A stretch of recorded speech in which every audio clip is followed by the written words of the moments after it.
David Milan closed in on his second 100 in as many games as Middlesex just about shaded the opening rain-affected day of their LV County Championship match with fellow title chasers Somerset in Uxbridge.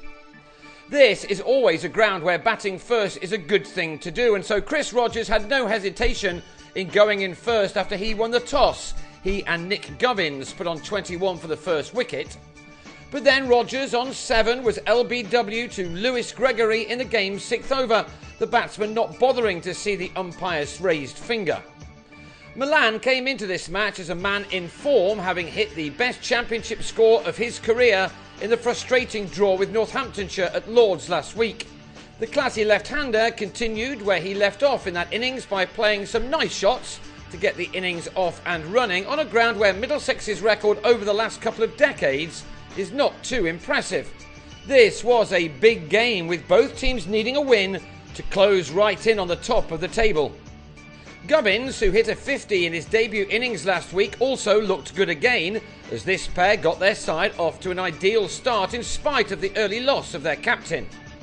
In his short time at the crease in his first-class career, observers will have noticed that Gubbins enjoys this pick-up shot. He picked this one up so well that it carried the distance. In such an important game, dropping catches would be very costly, and this was the first of 4 misses on this particular day. Gubbins with the life offered by Marcus Trescothick off Peter Trigo. These two brought up the 100 in the 32nd over, while in the next one, Gubbins completed his second 50 in 2 games with a 2 off a Gregory no ball. He'd needed 101 deliveries for this one, from which he'd struck 7 4s and 1 6. The 20-year-old has fitted into this lineup very comfortably, and with Sam Robson now with England, the youngster can expect a long run in the side.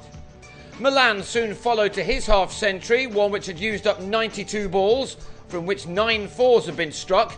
Milan is looking in very good touch at the moment and has obviously taken some confidence from scoring his first ton for nearly 2 years at the home of cricket last week. He was not done yet either. Gubbins was out for 59 after adding 109 runs for the second wicket with Milan, an outside edge off Alfonso Thomas being taken well behind the stumps by Alex Barrow, who was playing because Craig Kieswetter was at a family funeral. New man Owen Morgan was given a life before he'd scored off the usually terrific Thomas. This time the batsman was spilled in the slips by Alvaro Peterson before he'd got going. Milan was then dropped on 55 off his own bowling by Trigo, the former goalkeeper tipping the ball around the post. He should have caught it really. Such mistakes were starting to cost Somerset. Milan in particular looked to make the most of such profligacy, while Morgan was a little less secure in spite of shots like this one. This was by no means a vintage performance from the Irishman. He was given another life on 8 by Barrow off Craig Overton. Another very gettable catch. With such errors, Milan and Morgan were able to add 73 runs for the third wicket in 20 overs as Middlesex got to 200 with just a couple of men out. But after making just a dozen runs in 80 minutes at the crease, Morgan was finally held by Peterson at mid-off a mistimed drive off Trigo. Trigo then struck again in his next over. Neil Dexter the man to go when he was hit on the pads right in front of his stumps after making just 4. Just a couple of minutes later, the rain began to fall, and that was that for the day.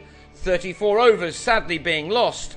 It could have been better for Somerset, but those 2 wickets have helped them reduce their hosts to 211 for 4, with Milan now needing just 10 more runs for another 100 on the second morning.